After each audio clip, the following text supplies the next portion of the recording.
تجھے آخرت اسی دنیا میں رہتے ہوئے نظر آئے گی. علی کا چاہنے والا اسی دنیا میں رہتے ہوئے بہشتی ہوتا ہے، بہشت کو دیکھتا ہے، بہشت کو دیکھتا ہے. میرے بھائی اجرکم علی اللہ، خدا آپ کو کوئی غم نہ دے سوائے غم محمد و آل محمد کے. جب اس طرح سے انسان اپنے بچوں کی تربیت کرے گا، خود بھی اپنی نگاہوں کو محفوظ رکھے گا، اپنے بچوں کی بھی نگاہوں کو محفوظ رکھے گا. آج کے 15 سالہ جوان کا، 12 سالہ جوان کا تقاضا کیا ہوتا ہے؟ مجھے میرا پرسنل موبائل مل جائے. آئیے کربلا میں 11 سالہ بچہ ہے، ابھی ذکر کیا میں نے جب فیملیز کا ذکر آیا، اور وہ تڑپ کے کہہ رہا ہے مولا مجھے بھی رن میں جانے کی اجازت دیجیے. شب عاشور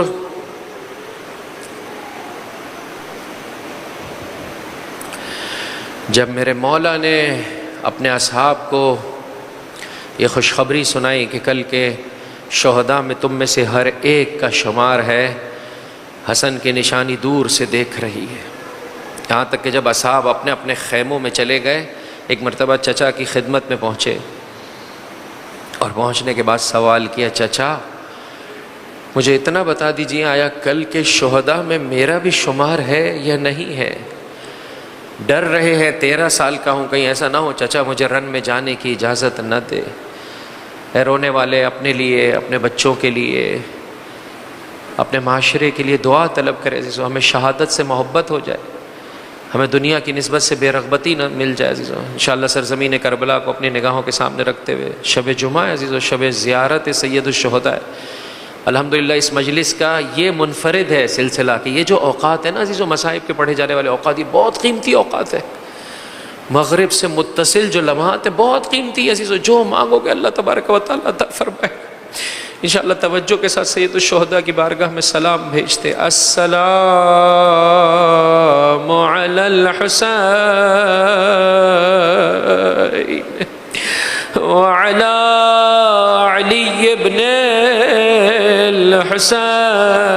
الحسین وعلی اولاد الحسین وعلی اصحاب الحسین. روتے ہوئے نیت کیجیے آج کے بعد یہ آنکھ گناہ نہیں کرے گی. اے میرے آقا میں تجھ سے عہد کرتا ہوں میری آنکھیں گناہ نہیں کریں گی. تو شب جمعہ میں مجھ پر مغفرت کا تحفہ نازل فرما، اس قابل بنا دے ہمارے بچے شہزادہ قاسم کے غلام بن سکے، ہماری بچیاں شہزادی سکینہ کی کنیزیں بن پائے. بیٹا قاسم کیسی لگتی ہے تجھے موت بتا مجھے. تڑپ کے کہا چچا احلا من العسل، شہد سے زیادہ میٹھی ہے موت. عزیزو رونے میں بخل سے کام نہیں لیجئے گا. چچا مجھے اتنا بتا دے کل کے شہداء میں میرا شمار ہے یا نہیں. تڑپ کے کہا بیٹا قاسم ایک سخت امتحان کے بعد اللہ تجھے درجہ شہادت عطا کرنے والا ہے، اور اب جب کہ تو نے پوچھا ہے تو سن لے. کل کے شہداء میں ننا علی اصغر بھی ہے، ہاشمی خون ہے. ایک مرتبہ تڑپ کے کہا چچا کیا یہ فوج اشقیاء خیموں میں جا پہنچے گی؟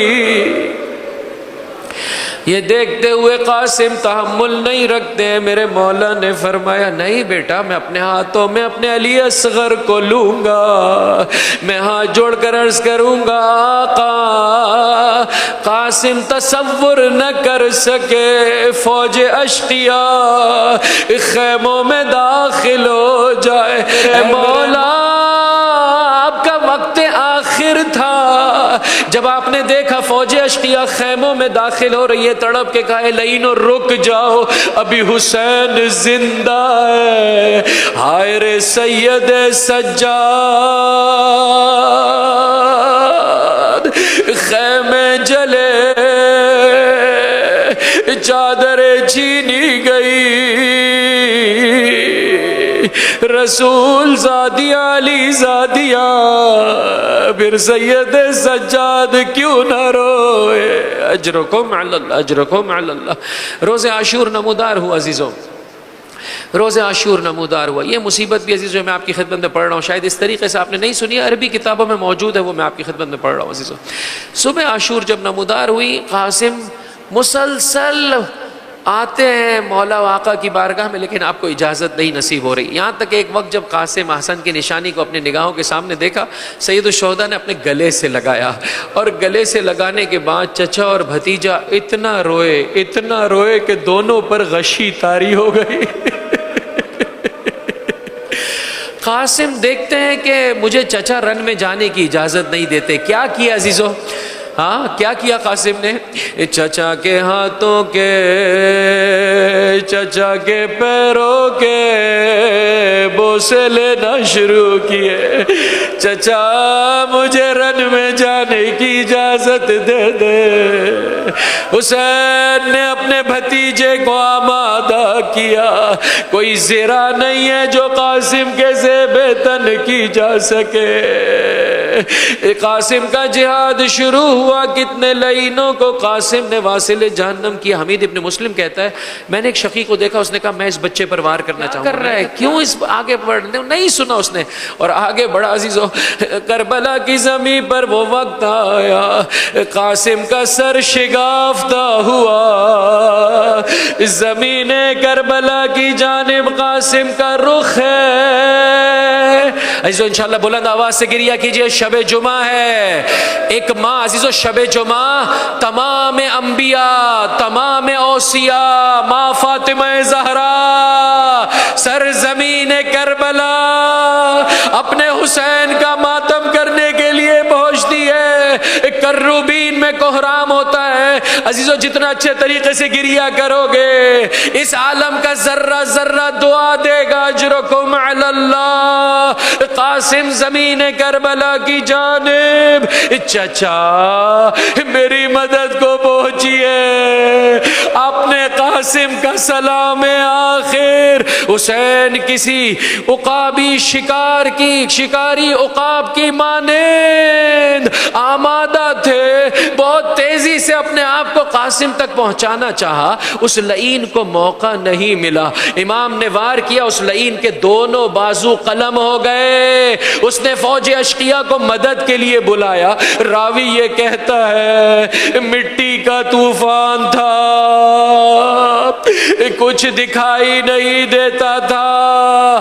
جب یہ طوفان چھٹا، میں نے سید الشہداء کو قاسم کے لاشے کے سرانے اس عالم میں دیکھا. قاسم ایڑیاں رگڑ رہے ہیں، حسین مرثیہ پڑھ رہے ہیں. بیٹا قاسم کس قدر سخت ہے تیرے چچا کے لیے، تو بلاتا رہا. چچا تیری مدد کو نہ پہنچ سکا. بس عزیزو میں نے ختم کیا. راوی یہ کہتا ہے اس عالم میں قاسم ابن الحسن کے لاشے کو حسین گنج شہیدہ کی جانب لے جا رہے ہیں. سینہ قاسم سینہ حسین سے پیوست ہے. قاسم کے قدم سرزمین کربلا پر خط کھینچتے چلے جا رہے ہیں. محسوس ہو رہا حسین کے لیے بھتیجے کے لاشے کو گنج شہیدہ تک پہنچانا بہت مشکل ہے. عجب نہیں رخ کیا ہو مدینے کا. بھیا حسن بھائی شرمندہ ہے، کل کو مدینہ میں تیرے کلیجے کے ٹکڑے، آج تیرے قاسم کا سراپا. الا لعنت اللہ علی القوم الظالمین. وَسَيَعْلَمُ الَّذِينَ ظَلَمُوا أَيَّ مُنْقَلَبٍ يَنْقَلِبُونَ۔ شب جمعہ ہے عزیزو، یہ اوقات متصل ہے، نماز سے اپنے ہاتھوں کو اچھے طریقے سے بلند کرتے ہوئے رب کی بارگاہ میں دعا طلب کرتے ہیں، پروردگار ہمارے اس قلیل توسل کو اپنی بارگاہ میں قبول و مقبول فرما، ہمارے گناہ کبیرہ و صغیرہ معاف فرما، جو زندگی باقی رہ گئی ہے تیری اطاعت میں بسر کرنے کی توفیق عطا فرما۔ جملہ مومنین و مومنات اپنے دلوں میں حاجتیں لیے ہوئے ہیں، ہر وہ حاجت جس کا پورا ہونا تیری مصلحت میں ہے قبول و مقبول فرما۔